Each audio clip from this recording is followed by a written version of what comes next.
thinking that I could have done something, but now I'm left with an empty heart. No making amends, no waking up beside you and holding you till we forget it. Straight Tech here, and finally my Oneplus 8T came in yesterday. I pre-ordered it on Friday.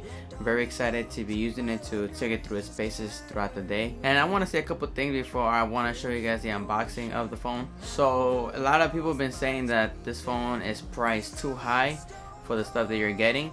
So it's coming out at $749, and in my opinion I think it's not too much, but I don't think it's too little, just because you're getting a lot of RAM and you're getting a lot of storage. Now a lot of phones are coming out with only 6 or 8 gigabytes of RAM with 120 gigabytes of storage, but this one is coming out with 12 gigabytes of RAM and 256 gigabyte storage, no micro SD expandable. So like I said, I think that's a good start for a lot of people. 256 I think is enough for most people, so I think that's a good start right there. And the color as well, I think it's so nice. When you look at it straightforward, it's bluish, but then you look at it from the side, it could be greenish or bluish, so it shifts in colors, and I think I like it a lot more than the lunar silver, so I ended up going with this one, and I like it a lot so far. So yeah, it's coming with the 6.55 inch Fluid AMOLED 120 Hz full HD display.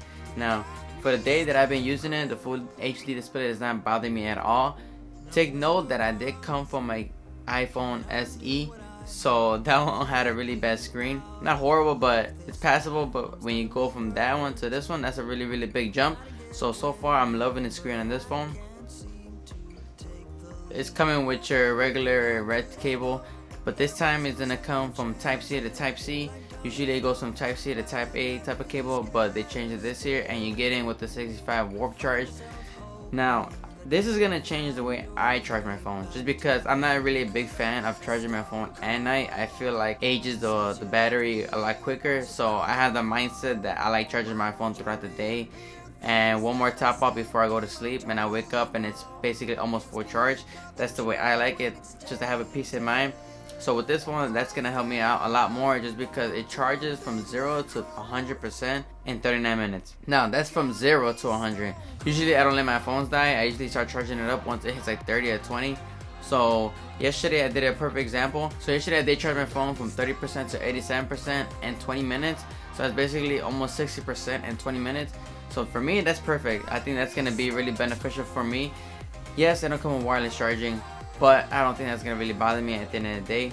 Another thing is that if you get the unlocked version at the Oneplus website, it doesn't come with the IP rating. I got the T-Mobile version, so that one comes with an IP rating, so you're not losing a lot in this phone. Now one thing that I was expecting outside the box was them sending me a case with the box. So every generation before this, if you get a new OnePlus, they always send a case in the box. Now I don't know when this stopped, maybe I haven't looked into it that much, but I was going into this unboxing thinking that I was gonna get a case, so I didn't think of ordering any case. So I was like, okay, cool, you know, I should be fine. I ordered my screen protector, it should be in today.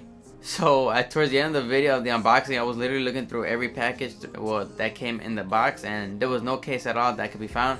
So I ended up searching to see if I could find a case, and I was looking everywhere, even on Amazon, and every case that's going to be released for the 8T is not going to be shipping until the end of October or the beginning of November. So I went to other websites like Dbrand, or I went to the OnePlus website, and all of those are saying coming soon. So there are no cases available right now from a OnePlus 8T. I did look at the T-Mobile website, and they say they do have some in stock, so I'm probably going to have to go there and buy one myself there. But other than that, they're not selling any cases anywhere else in the world. So that kind of is a bummer, but they are selling screen protectors, so if you're looking for screen protectors, they do have that. So far with the phone, I've only used it for a day, maybe less than a day as of right now that I'm recording this video, and so far I do like this phone. I like the screen is beautiful. The 120 Hz is nice. I don't think there's a big difference between the 90 and the 120. I think if you get a phone that's 90, I don't think there's no point of you upgrading to a phone that has 120. That shouldn't be the selling point for you, but in this case, it does come with 120 Hz. Green is beautiful. The colors are really vibrant, so it's really nice. I like it so far. The charging, I like it so far. The cameras, I haven't used it that much, but from the photos that I'm getting, it looks exactly from the ones that I used to take on my OnePlus 7 Pro. Now, there is a lot of talk saying that the cameras are bad at this price. For me, in my opinion, I don't think the cameras are bad. The only thing that does bother me is that they don't really try to improve throughout each generation on the camera software, because they do have the hardware. They have a 48 megapixel camera, a 16 megapixel ultra wide camera, and a 5 megapixel macro camera, which I'm not really going to be using, and the 2 megapixel monochrome camera. So those last two cameras I'm probably not going to be using that much. The monochrome camera is just for you taking black and white photos. Not a big fan of that. The macro mode is, I mean, it's there. I don't think I'm going to be using it that much, but the ultra wide and the main camera I am going to be using, and I do see a little bit of color shifting between the main camera and the ultra wide camera.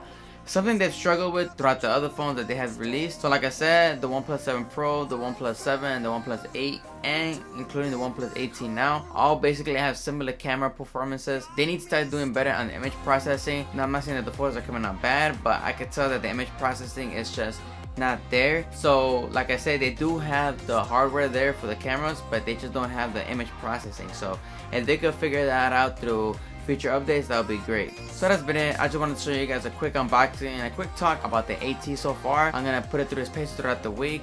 I'm gonna take a lot of photos. I'm gonna see the battery, how it is, and so far I'm liking it. But like I said, I'm going to give it a week or so, and then I'm gonna make another video talking about a review of the AT. So that's been it. Make sure you guys like my videos. If you guys haven't subscribed yet to my channel, please subscribe. Take care, and I'll see you guys next time.